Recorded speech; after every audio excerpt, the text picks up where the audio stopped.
안녕하세요. 결혼 생활을 하면서 수많은 일을 겪게 된 30대 주부입니다. 전 결혼한 이후 정말 행복 그 자체였어요. 시부모님이 정말 좋으신 분이라서 시집살이 이런 거 전혀 모르고 살았습니다. 근데 저에게 형님이 생긴 순간부터 저의 행복이 한순간에 사라지게 됐습니다. 저의 속사정을 마음 편히 터놓고 말할 곳이 없어서 사연 보내기로 마음먹었어요. 결혼 생활을 하게 되면 아무래도 제일 의지되는 사이가 바로 동서지간이라고 하잖아요. 제 친구들 얘기 들어보면 며느리 마음은 며느리가 제일 안다고 형님이나 동서가 자기 자신 마음을 제일 잘 알아준다고 하더라고요. 게다가 이것저것 챙겨주는 것도 많아서 결혼하고 난 이후 남편 말고 제일 많이 의지되는 사람이 동서지간이라고 들었어요. 전 결혼하고 나서 형님이 없었어요. 며느리가 저 혼자였기 때문에 그래서 저에게도 빨리 형님이 생겼으면 좋겠다는 생각을 자주 하긴 했어요. 아무리 시부모님이 좋은 분이라고는 하지만 그래도 혼자서 며느리로 지내다 보니 좀 힘든 부분도 가끔 있을 수밖에 없거든요. 집안 행사가 있으면 며느리가 저 혼자라서 그걸 모두 감당하기에 약간 어려움이 있거든요. 다행히 시어머님이 그런 제 마음을 알아준 덕분에 다른 사람들 비한다면 고생을 덜하긴 하지만요. 그래도 속으로 빨리 형님이 생겼으면 하는 마음이 늘 있었는데요. 제 남편에게는 연년생 형 한 명이 있어요. 근데 그런 아주버님보다 동생인 제 남편이 먼저 결혼하게 됐었는데요. 아주버님은 원래 결혼 생각이 전혀 없었던 비혼주의자였기 때문에 형이 결혼을 먼저 해야 한다는 그런 거 전혀 신경 쓰지 말고 마음 편히 우리 보고 결혼하라고 하더라고요. 저희 시부모님의 제일 걱정거리가 장남은 대체 언제 결혼하나 이건데요. 그 정도로 결혼할 마음이 전혀 없어 보였죠. 제가 몇 번 주선 자리를 만들었는데도 끝까지 마음이 바뀌지 않았어요.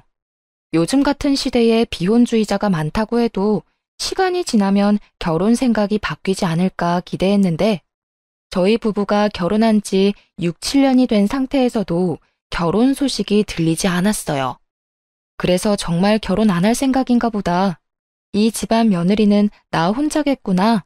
아쉬운 마음이 들었는데 그 생각을 한 지 얼마 안 되어서 갑자기 아주버님께서 결혼하겠다고 하시더라고요. 그래서 저를 포함한 시댁 식구들 전부 집에 경사 났다면서 엄청 좋아했어요. 이제 나에게도 남편이 아닌 의지하고 친구처럼 지낼 형님이 생기는구나 좋아했었는데 저의 꿈이 한순간에 무너졌어요. 아주버님께서 결혼 허락을 받기 위해 시부모님 댁에서 다 같이 모인 적이 있어요. 근데 전 형님의 얼굴을 보자마자 얼굴이 썩 굳었습니다. 형님도 마찬가지로 분명 저를 보고 많이 놀란 눈치더라고요. 그 이유는 형님이 저의 고등학교 동창이기 때문인데요. 고등학교 동창이면 오히려 좋은 거 아닌가? 그런 생각 당연히 들 수 있습니다. 근데 좋아할 만한 사이가 아니기 때문인데요. 형님과 전 같은 고등학교 같이 나온 동창이지만 저와 전혀 친하지 않았고 오히려 앙숙이었어요. 그 이유는 형님께서 저의 친한 고등학교 친구를 심하게 왕따시켰던 주동자였기 때문인데요. 지금도 여전히 친한 제 친한 친구를 정말 심하게 괴롭혔답니다. 요즘 학교폭력 주제를 다룬 드라마 덕분에 학폭에 대한 관심이 많이 생겼잖아요. 그만큼 학교폭력에 대한 경각심도 생겼고요. 형님은 고등학교 시절 제 친구에게 했던 행동들은 정말 끔찍했어요. 양동이에 물을 담아서 제 친구에게 뿌린 적이 한두 번이 아니고 체육 시간에 입어야 할 체육복을 모두 찢는 일도 서슴없이 해왔던 아주 나쁜 친구였습니다. 결국 지친 제 친구는 졸업을 앞뒀음에도 다른 학교로 전학 갔어요. 다행히 그런 제 친구를 받아준 학교가 있었고요. 제 친구가 전학 간 이후로 다른 친구를 괴롭히는 건 아닐까 걱정이 많았었지만 그 당시 졸업을 곧 앞두고 있던 때라서 다른 친구를 괴롭히거나 하지 않았어요. 전 그런 형님의 과거를 모두 알고 있는 사람이기 때문에 이 결혼을 하게 가만히 둘 수가 없겠더라고요. 시부모님은 당연히 그런 형님의 정체를 모르다 보니 너무 좋아하시더라고요. 형님도 마찬가지로 예전 모습이 생각나지 않을 정도로 여우처럼 콧소리를 내며 애교를 부리더라고요. 아무래도 잘 보여야 하기 때문이겠죠. 전 잠깐 시간이 날 때 그런 형님을 따로 불러서 얘기했습니다. 오랜만이다. 너가 규환 씨 동생 와이프일 거라고는 생각지도 못했었는데. 너가 이제 내 동서가 되는 건가? 아무래도 고등학교 친구가 가족이 되는 거라서 좀 편하겠다. 앞으로 잘 부탁한다. 너 정말 이 결혼할 생각이야? 왜 하필 내 아주버님이랑 결혼하는데? 너 우리 아주버님 아니더라도 결혼할 사람 충분히 많잖아. 그러니까 당장 헤어져. 너가 뭔데 헤어지래? 너 혹시 예전에 내가 너 친구한테 했던 행동들 때문에 그러는 거니? 그게 언제적 일인데 그 일로 결혼하지 말라는 거냐? 그리고 내가 너 괴롭힌 것도 아닌데 왜 너가 흥분하고 그래? 오바 좀 하지 마. 너도 알고 있네. 너가 내 친구한테 잘못한 짓들 말이야. 그럼 아주버님한테 다 말해도 되는 거네? 알겠어. 너가 그렇게 당당하면 내가 솔직하게 말해도 크게 문제될 것도 없겠다. 야, 너 진짜 말할 생각은 아니지? 이 결혼 못하게 되면 내가 조용히 넘어갈 것 같아? 너 그 입 조심해. 너 때문에 이 결혼 못하게 되면 내가 너 죽일 거야. 알겠어? 형님은 자기 결혼 망치면 절 죽이겠다는 말도 서슴없이 했어요. 그래도 전 이 사실을 가족들에게 알려야 되겠다는 마음을 굳게 먹었고 제 남편에게 먼저 말해야 되겠다고 생각하게 됐습니다. 자기야, 있잖아. 당신한테 할 얘기가 있어. 형님들 분과 관련된 이야기야. 어? 무슨 얘기? 사실 형님들 그 사람이랑 나랑 같은 고등학교 동창이거든? 근데 그 사람 내 친구 왕따 당하게 만든 주동자야. 그것도 아주 심한. 그래서 난 그 여자랑 아주버님이랑 결혼 절대 안 했으면 하거든? 며칠 전에 아주버님이 결혼 허락 받겠다고 왔었던 날 기억하지? 그날 내가 그 여자한테 따로 결혼 안 했으면 한다고 말했더니 이 결혼 방해하는 순간 나 죽이겠다는 말도 했어. 내가 오지랖 부린다는 것쯤 충분히 알겠는데 이제까지 걔가 내 친구한테 해왔던 행동들 내가 전부 봤던 사람이다 보니 이 결혼 안 했으면 해. 사람은 쉽게 변하지 않는다고 하잖아. 그렇게 못된 애가 아무리 개가천선했다고 해도 언제 또다시 본 모습으로 돌아갈지도 모르는 거고. 당신 생각은 어때? 정말이야? 아무리 과거라고 해도 그런 과거를 갖고 있는 사람이면 나도 반대야. 언제 다시 돌변할지도 모르는 거고. 당신은 그냥 모른 척하고 가만히 있어. 내가 엄마랑 형한테 따로 말해볼게. 부탁할게. 나 그 여자가 내 형님이 되는 꼴 절대 못 봐. 그 사람이 내 형님이 된다면 평생 아주버님 보기도 싫을 것 같아. 남편은 저에게 따로 얘기를 듣고 저와 같이 이 결혼에 대해 반대를 심하게 했어요. 그래서 남편은 아주버님과 어머님께 따로 이 사실을 말하게 됐는데요. 어머님은 팔짝 뛰며 이 결혼 반대라며 화를 내셨다고 해요. 학교 폭력이 얼마나 나쁜 짓인데 그런 짓을 했던 여자는 우리 집안 식구가 될 수 없다면서 결사 반대를 하셨습니다. 근데 정작 아주버님의 의견은 달랐어요. 그건 그냥 과거일 뿐이라고. 지금은 성인이고 그 일에 대해서 충분히 반성하고 있을 거라고 하더군요. 남편과 시어머님이 크게 반대를 했음에도 결국 아주버님은 결혼을 그대로 진행했습니다. 그리고 아주버님은 본인이 형님의 학교 폭력에 대한 이야기를 알고 있다는 것을 끝까지 모른 척 하더라고요. 자신이 이 사실을 알고 있다는 걸 형님이 알게 되면 괜히 저한테 불똥이 튀기지 않을까 싶다면서요. 전 앞으로 그 여자한테 형님이란 호칭을 써야 한다는 것부터가 마음에 들지 않았습니다. 시어머님은 제가 걱정이 됐는지 가족들 있는 앞에서만 형님이라 부르고 뒤에서는 편하게 이름을 부르든 말든 크게 신경 쓰지 않겠다고 하셨어요. 그렇게 가족들 반대 속에서도 결혼하게 된 아주버님은 입이 찢어져라 너무 좋아하셨어요.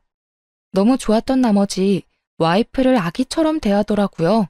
원래 두 사람은 같은 직장에 다니던 사람인데 결혼한 직후 형님 보고 편하게 집에서 쉬며 지내라고 직장까지 그만두게 했어요. 원래 형님은 전업주부가 꿈이라고 했거든요. 아주버님이 회사에서 나름 연봉이 높은 사람이라서 형님 한 명 일 그만둬도 크게 문제가 될 게 전혀 없거든요. 형님도 그거 노리고 결혼한 눈치였고요. 형님은 일을 그만둔 이후 마치 배짱이라도 된 것처럼 엄청 신나게 노는 눈치였어요. SNS를 보면 여행을 엄청 다니는 것 같더라고요. 원래 결혼하기 전에도 아주버님과 자주 해외여행을 다녔던 것 같더니만 결혼하고 난 뒤로는 아주버님과는 물론이고 아주버님이 힘들게 번 돈으로 친구들과도 비싼 호텔에 가서 놀거나 국내 여행을 자주 다니는 것 같았어요. SNS에 호캉스한 것부터 아주버님과 다녀온 해외여행, 친구들과 다녀온 국내 여행 사진을 매주 올렸습니다. 아무리 아주버님이 돈을 잘 버는 직장이라고 해도 이렇게 사치를 부리며 살아도 되는 건가 싶었어요. 아주버님의 지극정성 덕분에 형님의 씀씀이는 나날이 커지게 됐는데요. 여행은 물론이고 매주 피부 마사지를 받을 수 있게 해주기도 했답니다. 형님 용돈만 한 달에 300만 원 이상이라고 들었어요. 그 말을 듣자마자 시어머님이 이 사실을 알게 되면 난리도 아니겠다 싶더라고요.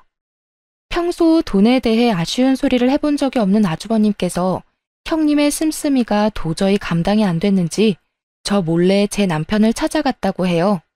제 남편한테 1,000만 원만 빌려줄 수 없냐는 말까지 했다고 합니다. 동생아, 나 돈 좀 빌려줘라. 내가 요즘 생활비가 너무 부족해서 살 수가 없어. 무슨 소리야. 형이 돈이 부족하다니. 형 한 달에 얼마나 돈 벌고 있는지 내가 다 아는데 무슨 일 때문에 그래? 너 형수가 용돈을 너무 많이 쓴다. 한 달에 300만 원이나 써. 제발 그만 좀 써라 말해봐도 내 말을 안 들어. 뭐? 미친 거 아니야? 아무리 형이 돈을 잘 번다고 해도 한 달에 개인적으로 300만 원 쓰는 건 말이 안 돼. 제발 그렇게 쓰지 말라고 말 좀 제대로 해보지. 그러면 집을 나가는데 어떡하냐? 나도 미칠 지경이다. 형님이 쓰는 돈들 때문에 내야 할 보험비, 관리비 등 밀렸다고 하더라고요. 그 말을 듣게 된 남편은 화가 나서 그럼 형님을 직장에 다니게 하든지 용돈을 줄이든지 하라고 했더니 그런 말을 하면 며칠 동안 집을 나간다고 해요. 그래서 회사에 다니라는 말조차 꺼내지 못한다고 합니다. 결국 남편은 돈 빌려주려고 했던 마음이 그 말을 듣는 순간 싹 사라졌다고 해요. 그래서 남편은 아주버님께 정신 좀 차리면서 살라는 말을 한 뒤 돈을 빌려주지 않았다고 해요. 그런 아주버님을 만나고 난 뒤 저에게 이런 상황을 모두 설명해줬고요. 저도 그 말을 듣는 순간 어이가 없더군요. 그런 여자가 뭐가 좋다고 데리고 사는지. 어느 날 형님의 욕심과 이기심 때문에 집안이 난리가 난 적이 있었어요. 형님과 아주버님이 결혼한 후 처음으로 생기게 된 시어머님 생신날이었어요.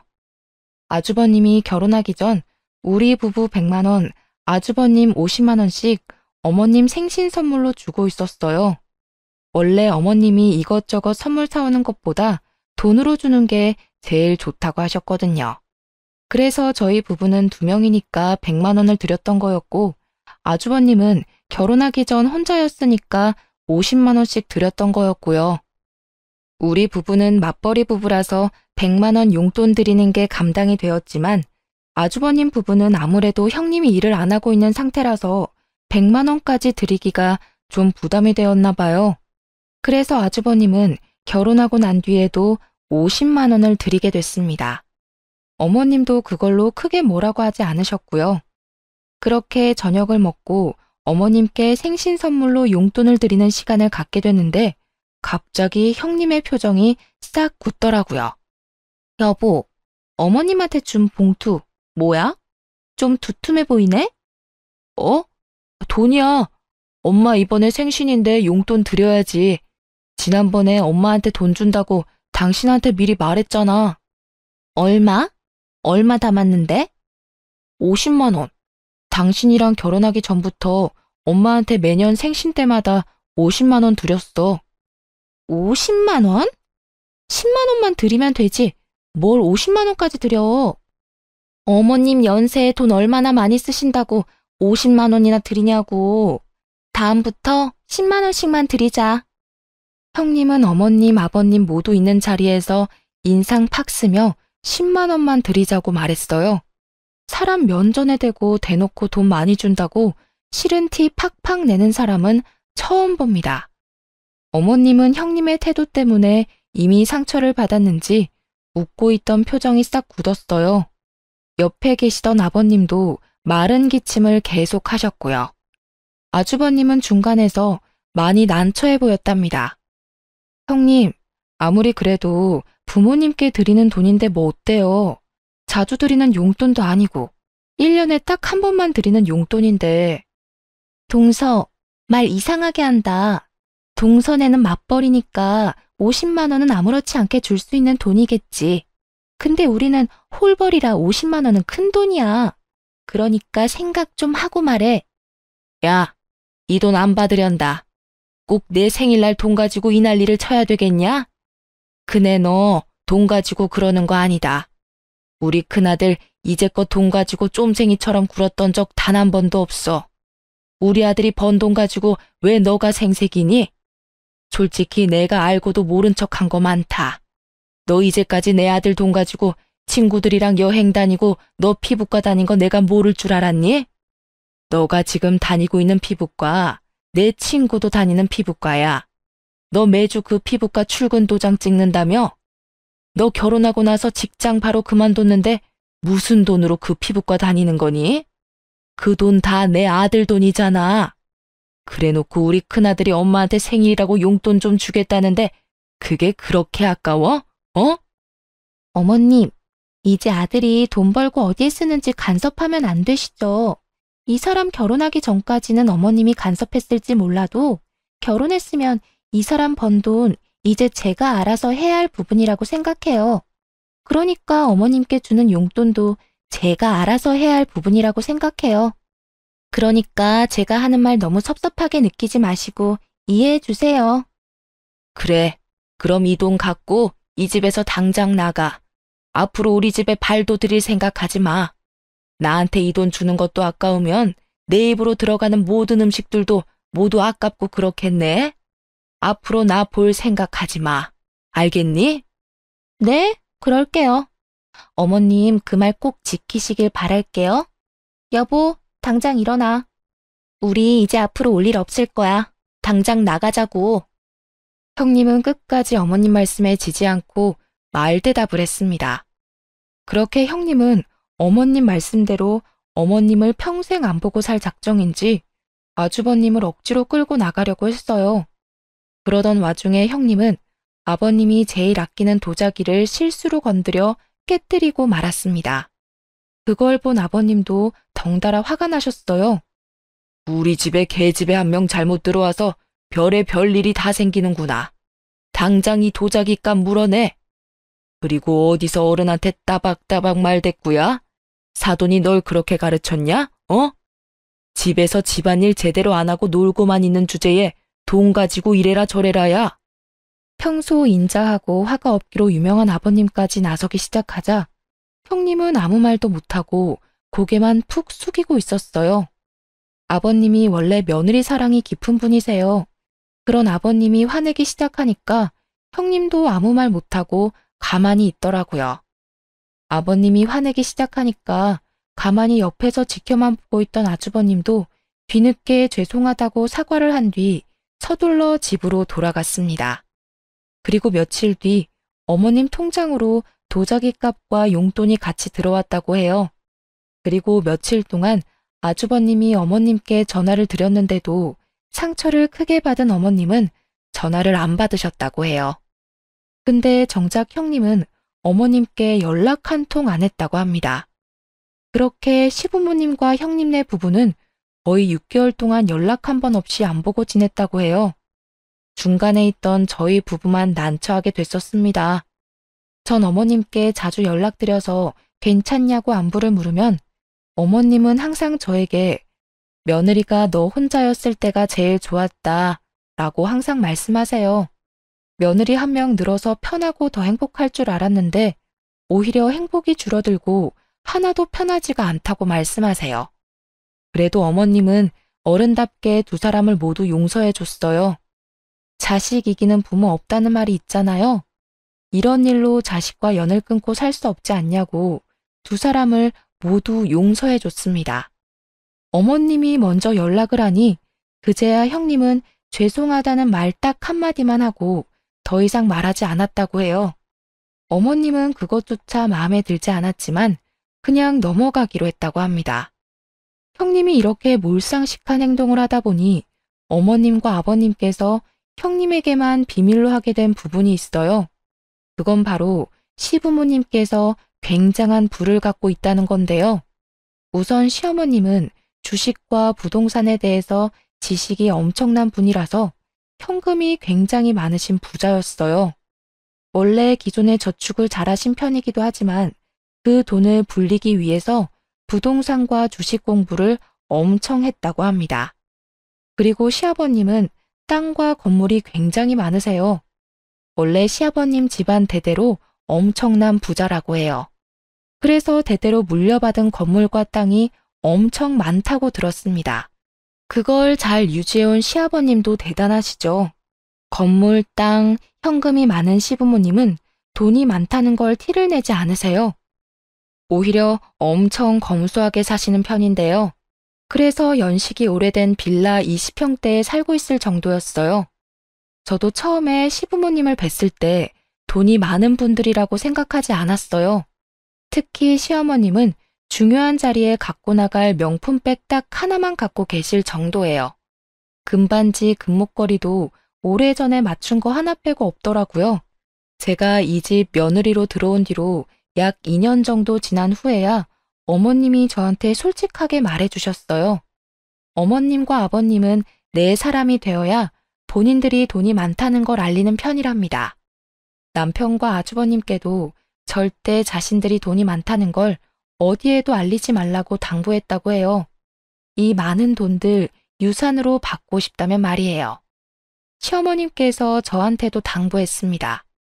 제가 며느리로서 너무 잘하고 있고 이제 자신의 가족이 될 것 같아서 솔직하게 말했지만 이 사실 어디에 가서도 말하면 안 된다고 강조하셨어요. 그리고 형님에게도 절대 말하지 말라고 했고요. 저도 알겠다고 말했습니다. 전 결혼하고 나서 그리고 어머님 아버님이 돈이 많다는 걸 알고 나서도 그 돈을 절대 탐내지 않았어요.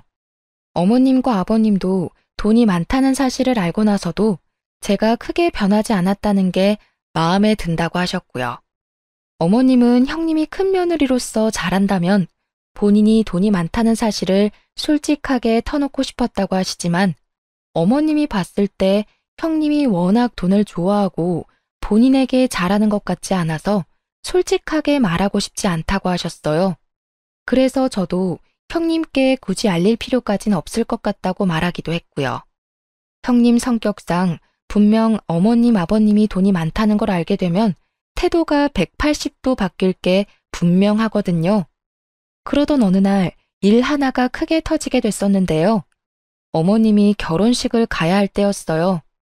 시부모님과 가까운 친척 한 분이 계세요.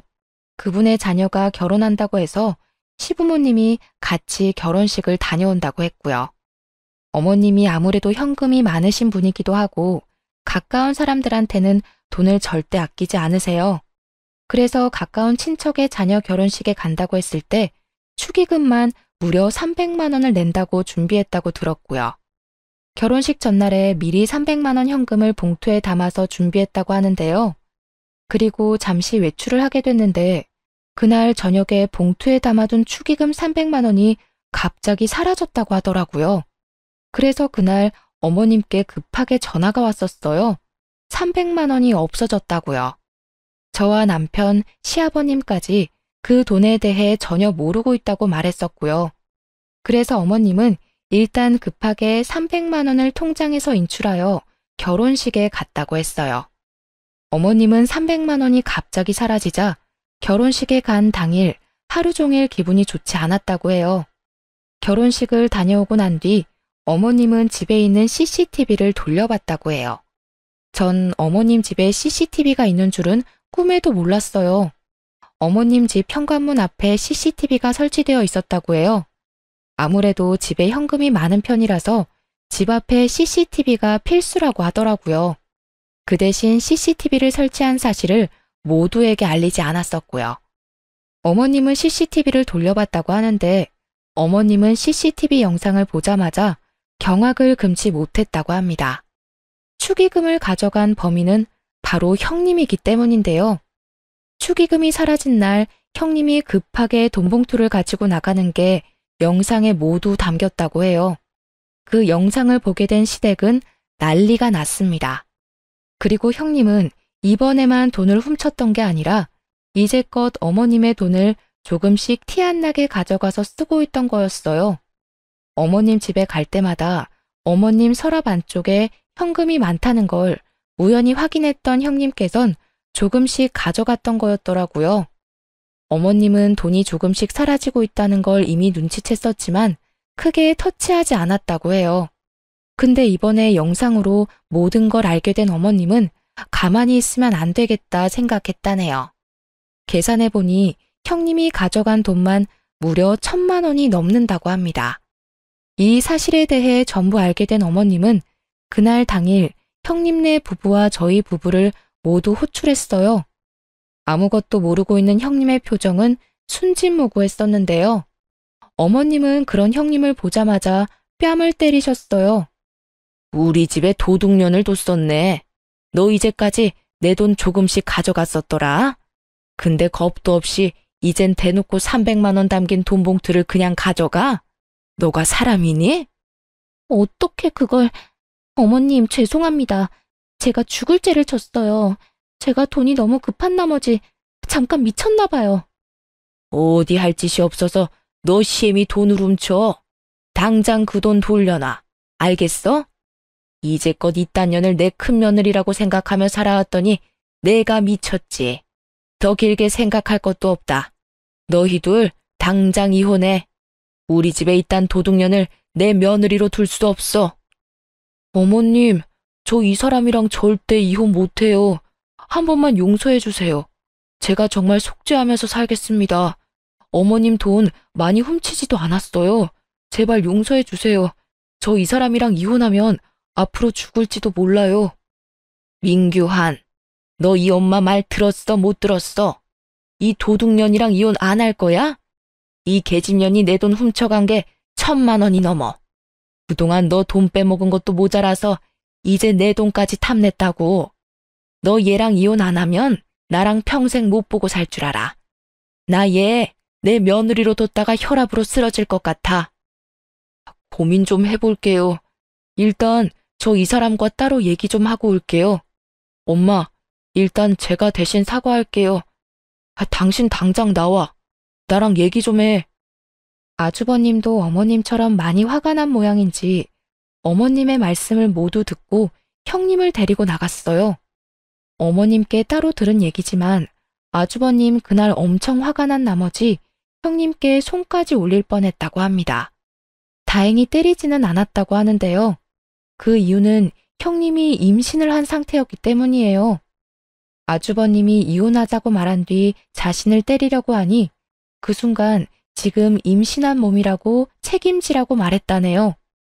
아주버님은 그 말을 듣고 더더욱 이혼하기로 결심했는데요. 이유는 아주버님께서 임신이 불가능한 몸이기 때문이에요. 여보, 나 임신했어. 당신 애 가졌다고. 그런 나 때리기까지 한다고? 어디 한번 때려봐. 당신 애 가진 사람인데 때릴 수나 있겠어? 임신을 했다고? 그 애가 내 애라는 증거 있어? 어디? 당신 지금 크게 착각하고 있는 게 있는 모양인데 나 무정자증이야. 애 가질 수 없는 몸이라고. 그런 내 아이를 가졌다는 거야? 뭐? 그게 무슨 말이야? 무정자증이라니. 그런 사실을 나한테 말 안 하고 결혼했다는 소리야? 지금 그게 중요해? 나랑 결혼한 당신이 다른 남자 아이를 가지고 왔는데 당신 지금껏 누구랑 침대에서 뒹굴고 왔길래 그래? 다른 남자랑 침대에서 뒹굴고 와놓고 그 애가 내 애라고 거짓말을 하는 거야? 와, 이런 여자를 내 와이프라고 데리고 산 게 더럽고 수치스럽다. 당신 용서해줄까 잠시 생각한 내가 등신이지. 아주버님이 예전에 큰 사고를 당한 적이 있다고 해요. 예전에 친구와 축구를 하다가 친구가 찬 축구공에 맞은 적이 있는데 이날 이후 후천적으로 정자를 생성하지 못하게 됐다고 하더라고요. 그래도 생활을 하는데 문제는 없고요. 형님께서 결혼하기 전부터 아이 낳을 생각이 전혀 없다고 했었기에 아주버님이 그런 형님과 마음 편히 결혼하게 되었던 거였고요. 그런 사실을 모르고 있던 형님께선 아주버님의 아이를 가졌다고 거짓말을 하게 된 거였는데요. 그 말이 아주버님한테 통할 일은 당연히 없죠. 결국 아주버님과 형님은 이혼하게 됐습니다. 혹시 몰라서 아주버님과 형님은 같이 산부인과에 갔다고 들었어요.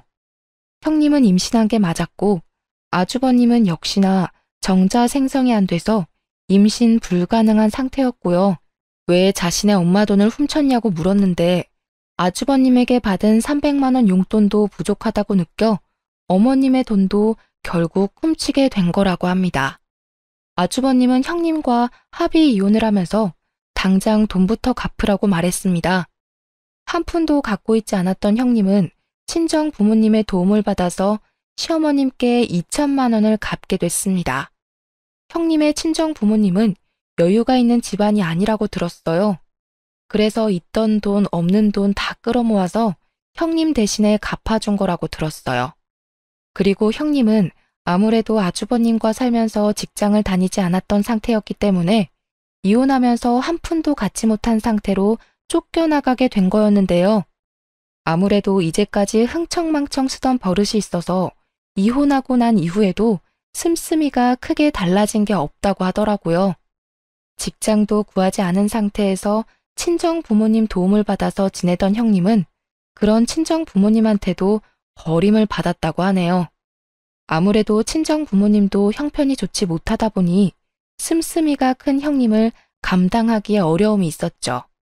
재산이 단 한 가지도 없던 형님은 친정 부모님한테도 쫓겨난 이후 재취업을 하기 위해 열심히 움직였다고 하지만 아무래도 경력이 단절된 상태라서 재취업을 하는데 어려움이 있었다고 하네요. 그리고 임신한 상태라서 다시 일을 하는 것조차 좀 버거웠던 모양이에요. 뒤늦게 한 사실이지만 형님의 아빠 아이 정체는 아직까지도 모른다고 합니다. 제 친구가 알려준 사실인데 형님이 이혼하기 전 친구들과 제주도 여행을 갔었을 때 아주버님 몰래 남자들과 합석을 하게 됐고 거기서 하룻밤을 보냈다고 해요. 거기서 가진 애라고 하는데요.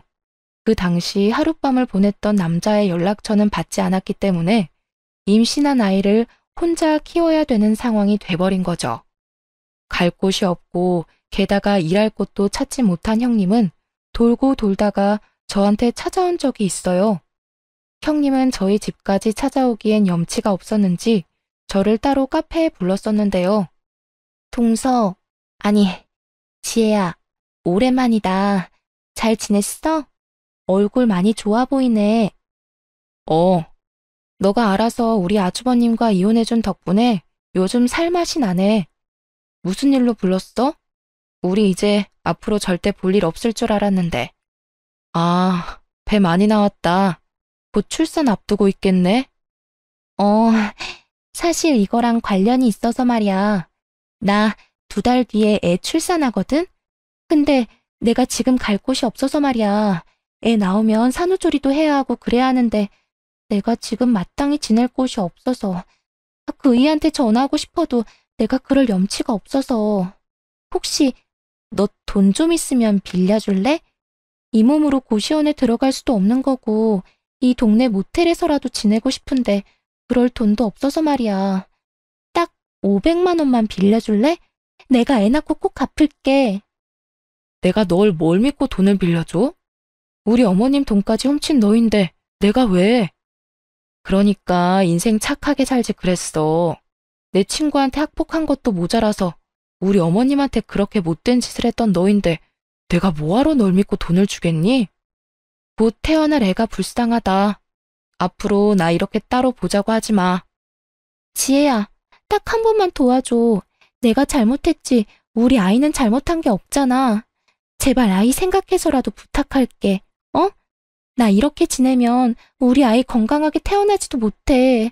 한 번만 부탁할게. 아니, 내가 왜 너애까지 신경을 써야 하는데. 너가 알아서 케어해. 그건 너가 알아서 할 일이야. 내가 아무리 잘못 살았다고는 하지만 우리 애가 무슨 죄야. 제발 도와줘.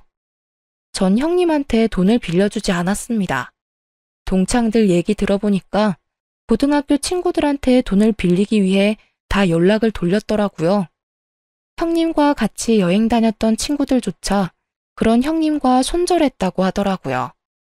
형님이 아주버님과 결혼할 때나 좋은 친구였지 이혼하고 나서 땡전 한 푼 없는 형님과 어울려 다니고 싶지 않다고 버렸다고 하더라고요. 게다가 본인이 왕따 시켰던 제 친구한테까지 연락을 해서 돈 빌려달라고 했다고 하더군요. 양심도 없는 년, 너 지금 꼴이 얼마나 우습고 못났는지 알고 있니? 곧 태어날 애 생각하는 사람이라면 안 태어나게 해주는 게 제일 좋을 거야. 너 같은 엄마 밑에서 뭘 보고 자라겠냐? 너 지금 말이면 다야? 돈 빌려주기 싫으면 빌려주기 싫다고만 말해. 그런 악담 내뱉지 말고. 본색 나오는구나. 내가 돈 안 빌려주겠다고 하니까 드디어 본색을 드러내네. 이게 바로 너야. 이런 너 밑에서 애가 뭘 보고 배울 수가 있겠냐고. 너 지금 주위를 봐봐. 너가 지금 이 지경이 되었는데도 도와주겠다는 사람 단 한 명도 없잖아. 이게 너가 이제까지 잘못 살아왔다는 증거야. 그러니까 지금이라도 정신 차리고 똑바로 살 궁리나 해. 그리고 너 참 양심도 없다. 한때 너가 많이 괴롭혔던 피해자인 나한테까지 돈 빌리려고 찾아오는 거 보면. 제 친구는 형님한테 악담을 퍼붓고 돌려보냈다고 합니다. 그러니까 인생을 바르게 살아야 한다는 걸 형님 보고 많이 깨닫게 됐습니다. 안 좋은 일은 몰아서 온다는 말이 있잖아요. 그런 형님의 친정 부모님이 교통사고로 돌아가셨다는 소식이 들렸습니다. 저희 시부모님과 저한테까지 연락이 왔었는데 저희는 가지 않았었는데요. 아주버님은 그래도 전처 생각해서 장례식장에 다녀왔다고 합니다. 장례식장에 있는 형님의 꼴은 말이 아니라고 해요. 그동안 노숙 생활을 해왔던 모양인지 제대로 씻은 적이 없다고 들었어요. 그래서 형님 옆에만 가면 악취가 진동을 했다고 합니다. 그리고 장례식장에 찾은 사람들도 단 한 명도 없었다고 합니다. 그걸 보고 아주버님은 마음이 아팠지만 티를 내지 않고 부조금만 내고 왔다고 하네요. 형님은 그런 아주버님께 그동안 잘못했다고 제발 용서를 해달라고 싹싹 빌었다고 해요. 여보, 나 보면 무슨 생각이 들어? 나 불쌍하지 않아? 나 결국 부모까지 잃었어. 당신한테 그렇게 못된 짓 하고 나서 부모 잃는 벌을 받았다고. 그러니까 나 한 번만 용서해줘. 나 부모까지 잃어보니까 정신이 번쩍 들어. 제발 나 한 번만 구해줘. 나 지금 너무 죽을 것처럼 힘들어. 그러니까 있을 때 잘하지 왜 그랬어? 나 당신 없으니까 하루하루 숨통이 트여. 진작에 당신이랑 결혼했으면 안 됐었는데 동생 말 좀 들을 걸 그랬다. 왜 당신이랑 결혼해서 이렇게 힘들게 살았을까 싶어. 그러니까 당신도 이제 정신 차리고 새삼 살아. 곧 태어날 아이한테 창피한 엄마 되고 싶지 않으면.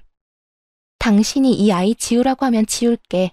당신이 나랑 같이 살아주기만 한다면 평생 일만 하고 살게. 당신 평생 나한테 사랑 안 줘도 돼. 내가 당신한테 상처 줬던 거 속죄하며 살기만 해줘. 제발 당신 옆에만 있게 해줘. 부탁할게. 너 참 구질구질하다. 나 말고 딴 남자 찾아봐. 너 다른 남자 만나는 거 참 잘하잖아. 그래서 그 아이가 생긴 거겠지? 내가 널 뭘 믿고 같이 살겠냐? 아무리 지금 나한테 잘한다고 빌어도 다시 다른 남자 찾을 게 뻔한데. 그리고 지금 부모님 장례식장에서 애 지우겠다는 말이 쉽게 나오냐? 정신 똑바로 차려. 뱃속에 있는 애가 다 듣겠다. 정말 나 이렇게 버린다고? 당신이 나 좋다고 평생 책임지겠다고 했잖아. 그런 날 진짜 이렇게 버린다고? 난 당신만 보고 잘 다니고 있던 직장도 그만뒀어. 그럼 당신이 나 끝까지 책임져야지. 나 좋다고 말해놓고 왜 이렇게 버리냐고. 애초에 당신이 직장 다니기 싫다고 했었잖아. 그리고 우리 가정 지키고 싶었으면 애초에 당신이 우리 부모님한테 그렇게 해서는 안 됐었지. 아니, 애초에 다른 남자랑 뒹굴고 왔으면 안 됐던 거였지. 난 우리 부모님까지 안 볼 생각으로 우리 가정 지키고 싶었어. 근데 당신이 다른 남자 아이를 데리고 오는 바람에 우리 가정이 깨진 거야. 이 모든 건 다 당신 때문에 생긴 일이니까 당신이 다 책임져. 아주버님은 그런 형님을 뿌리치고 제발 정신 차리며 살라고 단 한마디만 남기고 그대로 집으로 돌아갔다고 합니다. 아주버님은 장례식장에 다녀온 이후로 며칠 동안 술만 드셨어요. 남편이 그런 아주버님 옆에 있어주면서 그렇게 마음이 아프냐고 물어봤다고 하는데요. 아주버님은 형님을 정말 많이 사랑했다고 합니다. 아무리 돈을 흥청망청 쓴 사람이라고 해도 그걸 눈 감아줄 정도로 좋아했다고 해요. 자신의 어머님한테 그러는 걸 보고 있는 정 없는 정 모두 떨어졌지만 한때 진심으로 사랑했던 여자가 저렇게 막 살고 있는 모습을 보니 그렇게 기쁘지 않다고 해요. 그래서 순간 다시 합칠 생각도 해보긴 했지만 어머님이 다시 힘들어할 생각을 하면 도저히 합칠 생각이 들지 않는다고 하네요. 이렇게 힘든 것도 잠시라고 생각하고 그런 형님이 우는 모습을 보고도 굳게 마음먹고 돌아서서 나왔다고 합니다. 그걸 옆에서 듣고 있던 남편도 형이 그렇게 마음 아파하는 걸 보니 눈물이 절로 나왔다고 하네요. 그리고 뒤늦게 알게 된 사실 한 가지가 있는데 형님의 친정 부모님이 돌아가시면서 형님 앞으로 빚이 늘어났다고 합니다. 알고 보니 친정아버지께서 살아계시면서 주변 지인들한테 돈을 많이 빌린 모양이에요. 친정아버지가 주변 사람들한테 빌린 돈만 무려 1억 5천만 원이라고 하는데요. 아무래도 형편이 좋지 않다 보니까 돈을 많이 벌기 위해서 고깃집 하나를 운영하려고 했었나 봐요. 근데 고깃집을 오픈하고 난 뒤 장사가 잘 안 됐었고 교통사고가 난 바람에 이런 상황까지 오게 된 거라고 하는데요. 결국 형님은 친정아버지 때문에 감당하기 어려운 빚까지 얻게 된 거였어요. 저희 아주버님이 다녀간 이후 장례식장에 빚쟁이들이 엄청 많이 왔다고 해요. 그래서 형님한테 돈 갚으라고 엄청 독촉을 했다고 합니다. 그 빚쟁이들은 형님이 임신한 상태라는 걸 알고 있는데도 돈 달라고 정신적으로 독촉했다고 하는데요. 그 뒤로 스트레스를 엄청 받았던 형님은 결국 만삭인데도 불구하고 유산을 하게 됐었고 바로 입원을 해서 아이를 떼어내는 수술을 받았다고 합니다. 몸을 회복해야 하는 상황에서도 형님이 있는 곳이라면 빚쟁이들이 찾아가서 돈 갚으라고 엄청 난리를 치고 간다고 하는데요. 형님은 초반에 내가 그 돈 왜 갚아야 하냐고 따박따박 반박을 한 것 같지만 지금은 그런 기력이 없는지 돈 갚겠다는 말만 할 뿐 더 이상 어떤 말도 하지 않는다고 해요. 형님네 아버님께 돈을 빌려준 사람 중 제 친구 어머님도 계시거든요. 그래서 가끔 친구한테 형님에 대해서 들을 수 있었어요. 제 친구도 형님 때문에 미치겠다고 맨날 욕만 합니다. 형님은 몸을 제대로 회복하지도 못한 상태에서 낮에는 부잣집 가정부로 일하고 있고 밤에는 대리운전으로 돈을 번다고 해요. 먹고 자고 하는 건 모두 부잣집에서 해결한다고 하는데요. 부잣집에 쪽방 하나가 있고 거기서 먹고 자고 한다고 제 친구가 들었다고 해요. 가정부로 일하면서 돈을 적게 받지 않는다고 하고요. 그 덕분에 다달이 빚 갚는 건 간신히 해결한다고 하네요. 가정과 친구, 부모, 돈까지 잃게 된 형님은 여전히 우리 아주버님에게 미련을 버리지 못했는지 가끔씩 아주버님께 연락을 한다고 하는데요. 지겨울 정도로 연락을 하는 형님 때문에 결국 아주버님은 번호를 바꿨다고 합니다. 아주버님과 연락이 닿지 않자 저한테까지 연락을 자주 하는데요. 전 그런 형님에게 다시 한 번 더 우리 식구들한테 연락하면 경찰에 신고한다고 말한 뒤 바로 차단했어요. 큰 태풍이 지나가서는 시부모님은 물론이고 저희 부부까지 늘 행복하게 지내고 있는 중인데요. 우선 아주버님은 이혼 후 한동안 일중독으로 지내게 됐습니다. 아무래도 상처가 컸는지 일에만 집중하시더라고요. 그 덕분에 승진도 빨리 했다네요. 또 일중독에 빠져 살까봐 여자는 여자로 있는 거라며 어머님은 인맥을 총동원해서 참한 여자 한 분을 소개해 줬는데요. 그 여자분께서 얼마나 착한지 아주버님이 한 번 이혼한 경험이 있다고 하는데도 만나고 싶다고 말했었다네요. 결국 두 분은 곧 재혼을 앞두고 있습니다. 아주버님도 그 여자분이 정말 마음에 들었는지 매일매일 웃음꽃이 폈답니다.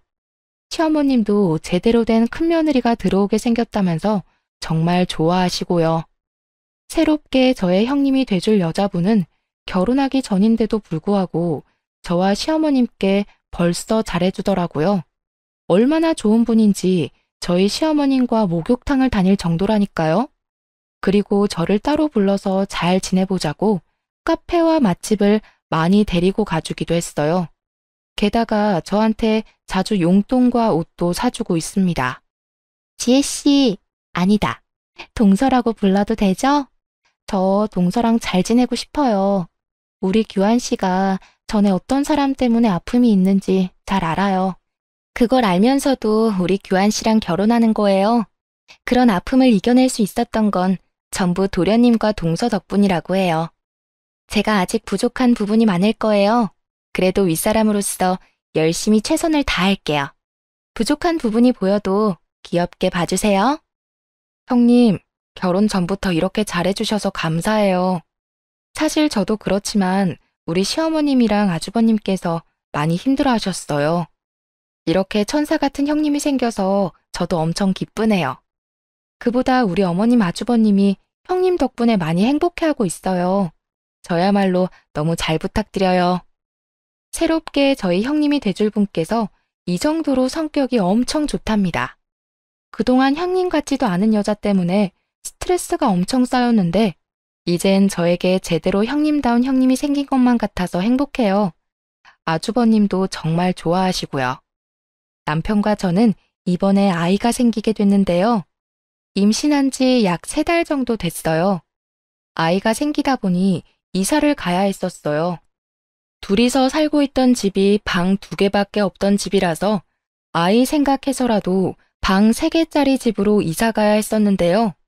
우리가 이사 간다고 하니까 아버님께서 통 크게 집 하나 장만해 주셨습니다. 곧 손자가 태어나는데 할아버지로서 하나 크게 선물해 주고 싶다면서 34평짜리 집 하나 사주셨어요. 얼마나 감사하던지.